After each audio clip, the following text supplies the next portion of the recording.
नमस्कार। आज के हिंदी समाचार में आप सभी का स्वागत है। सबसे पहले मुख्य समाचार। आरएसपी के सीईओ ने बलपूर्वक कहा, हमारी तैयारियां, कार्रवाई और सतर्कता हमारे सुरक्षा के स्तर को तय करती हैं।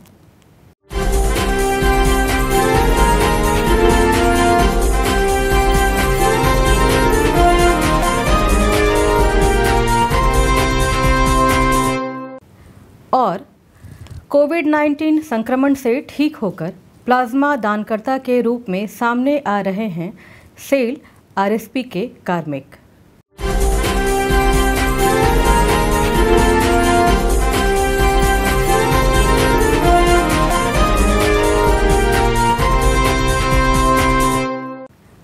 अब समाचार विस्तार से।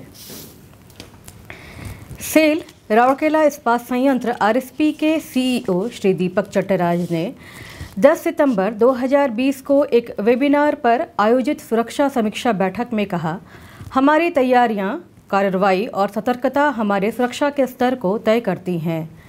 कार्यपालक निदेशक वर्क्स श्री पी.के. दास, कार्यपालक निदेशक कार्मिक एवं प्रशासन श्री राजवीर सिंह, कार्यपालक निदेशक परियोजनाएं श्री पंकज कुमार और मुख्य महाप्रबंधक वित्त एवं लेखा श्री प्रवीण निगम, सभी मुख्य महाप्रबंधक, विभागों के प्रमुख और राउरकेला इस्पात संयंत्र आरएसपी के विभागीय सुरक्षा अधिकारी डीएसओ भी बैठक में शामिल हुए। सुरक्षा पर अधिक जोर देते हुए श्री चट्टराज ने कहा, किसी भी संगठन की सफलता का निर्धारण करने के लिए कार्यस्थल पर सुरक्षा सबसे महत्वपूर्ण कारकों में से एक है।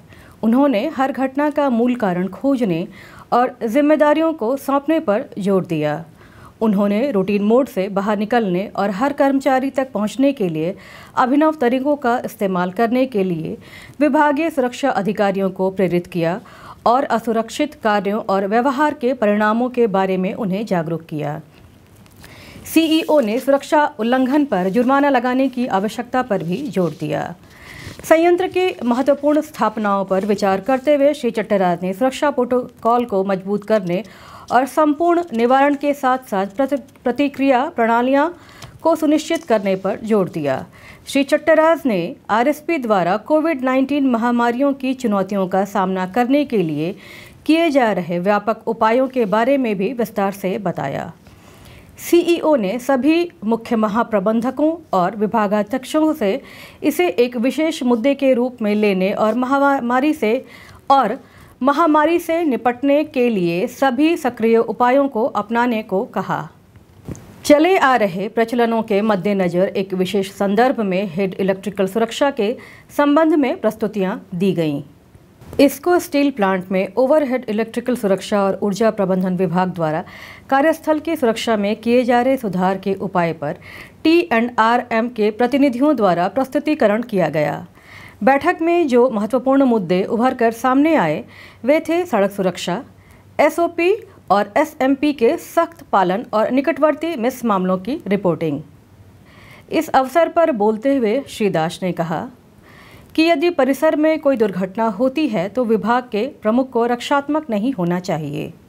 श्री दास ने आरएसपी कर्मी समूह से आग्रह किया कि हाउसकीपिंग में सुधार, सड़क सुरक्षा सुनिश्चित करने और गैस पाइपलाइन में रिसाव का तत्काल परिसमापन सुनिश्चित करने के लिए 5S को लागू करने पर जोर दिया। श्री राजवीर सिंह ने सड़क सुरक्षा पर जोर देते हुए सभी से SOP एवं SMP का पालन करने का आग्रह किया, जिससे दुर्घटनाओं के प्रत्यक्ष और अप्रत्यक्ष कारणों से बचा जा सके। श्री कुमार ने विशेष रूप से संचालन के दौरान सुरक्षा एहतियात के तौर पर अपनाई जाने वाली विभिन्न पहलों के बारे में बताया। उन्होंने कहा कि FDA प्रणाली को जल्द से जल्द अग्निशमन के उद्देश्य से विभिन्न इकाइयों में स्थापित किया जाएगा। प्रवीण निगम ने कहा कि सुरक्षा एक सामूहिक जिम्मेदारी है और इसके लिए प्रभावी प्रशिक्षण प्रदान करने के साथ साथ अधिक जागरूकता पैदा करके और मजबूत करना है। प्रारंभ में मुख्य महाप्रबंधक अग्निशमन एवं सुरक्षा श्री S. आचार्य ने सभा का स्वागत किया और बैठक का संचालन किया। सेल राउरकेला इस्पात संयंत्र आरएसपी के technician cum operator RSM Shri Vikas Behuria कहते हैं, रक्तदान की एक इकाई से एक जीवन बचाया जा सकता है, लेकिन प्लाज्मा दान की एक इकाई से 2 लोगों की जानें बच सकती हैं। श्री दीपक बेहुरिया आरएसपी के इस्पात जनरल अस्पताल में एक नियमित रक्तदाता रहे हैं। 8 सितंबर को प्लाज्मा दान करने के बाद आत्मसंतुष्टि से भरकर उन्होंने आगे कहा कि कोविड संक्रमण से उभरने के बाद उन्हें अन्य कोविड प्रभावित व्यक्तियों के जीवन को बचाने के लिए प्लाज्मा दान करने का अनोखा मौका मिला है। श्री बेहुरिया का इतिहास संक्रमित संपर्क था, जिसमें वे बीमारी से संक्रमित हो गए थे। वह गंभीर रूप से रोगग्रस्त थे। 23 जुलाई को उन्होंने एंटीजन टेस्ट के लिए खुद का परीक्षण करवाया, जहां वे पॉजिटिव पाए गए। तुरंत उन्हें हाईटेक कोविड हॉस्पिटल ले जाया गया। हाईटेक कोविड हॉस्पिटल में 6 दिनों तक आइसोलेशन में रहने और दवा लेने के बाद उन्हें बीपीयूटी कोविड देखभाल केंद्र में स्थानांतरित कर दिया गया। वहां 4 दिन रहने के बाद उन्हें छुट्टी दे दी गई। इस दौरान उनकी पत्नी और बेटे का भी परीक्षण किया गया, जो कि नेगेटिव पाए गए। एक बार जब उन्होंने पूर्ण स्वास्थ्य लाभ की निर्धारित अवधि पूरी कर ली और श्री बेहुरिया ने 17 अगस्त को पुनः ड्यूटी शुरू किया और अब बीमारी की रोकथाम के बारे में दूसरों के बीच जागरूकता भी पैदा कर रहे हैं। इसी के साथ आज के हिंदी समाचार यही समाप्त होते हैं। नमस्कार।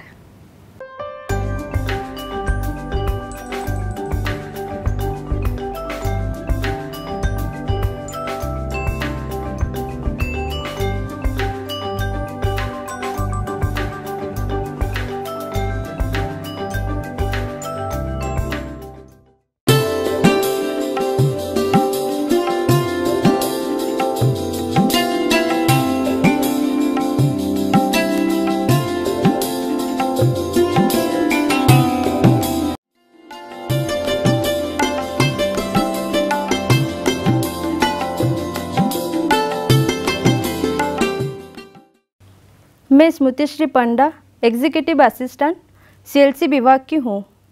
मैं आज जो कविता प्रस्तुत करने जा रही हूँ उनका लेखक द्वारिका प्रसाद माहेश्वरी है और इस कविता का शीर्षक वीर तुम बढ़े चलो।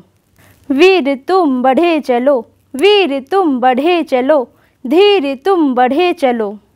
हाथ में ध्वजा रहे, बाल दल सजा रहे, ध्वज कभी झुके नहीं, दल कभी रुके नहीं। वीर तुम बढ़े चलो, धीर तुम बढ़े चलो। सामने पहाड़ हो, सिंह की दहाड़ हो, तुम निडर डरो नहीं, तुम निडर डटो वही। वीर तुम बढ़े चलो, धीर तुम बढ़े चलो। प्रात हो कि रात हो, संग हो न साथ हो, सूर्य से ना बढ़े, चंद्र से बढ़े चलो। वीर तुम बढ़े चलो, धीर तुम बढ़े चलो। एक ध्वज लिए हुए, एक प्रण किए हुए, मातृभूमि के लिए, पितृभूमि के लिए। वीर तुम बढ़े चलो, धीर तुम बढ़े चलो। अन्न भूमि से भरा, वारी भूमि से भरा, यत्न कर निकाल लो, रत्न भर निकाल लो। वीर तुम बढ़े चलो, धीर तुम बढ़े चलो। धन्यवाद।